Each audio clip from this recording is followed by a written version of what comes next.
আপনারা অনেকেই ক্যাপকাট দিয়ে ভিডিও করেন, কিন্তু ভিডিওতে ক্যাপকাট লোগো লেগে থাকে। এটা ফেসবুক থেকে অনেক সময় কপিরাইট দিয়ে থাকে।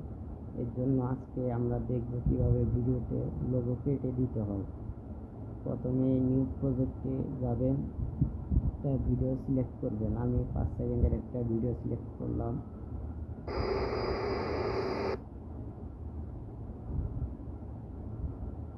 এখন ভিডিও চালু করলে দেখেন কর্নারে ক্যাপকাটের লোগো দেখা যায়। এই লোগোটার উপরে একটা টাচ করবেন। এরপরে সাইডে দেখেন হিডেন একটা লেখা আছে, হিডেনে ক্লিক করবেন। এরপরে কর্নারে অ্যারো চিহ্ন, এটাতে ওয়াটারমার্কের পাশে এটাই চাপ দিবেন।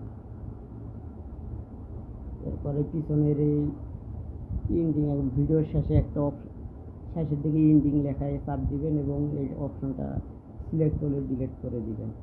এরপরে আপনি এখানে সেভ অপশনে ক্লিক করবেন। অনেকদিন পর আমি খেলার জন্য সেভ অপশনে ক্লিক করলে দুইটাই, একটা 1 মিনিটের অ্যাড দেখতে বলবে। একটা শেষ হলে ভিডিওটা সেভ করে ফেলবেন। এরপর দেখবেন ভিডিওতে আর কোনো ওয়াটারমার্ক বা ক্যাপকাটের লোগো থাকবে না।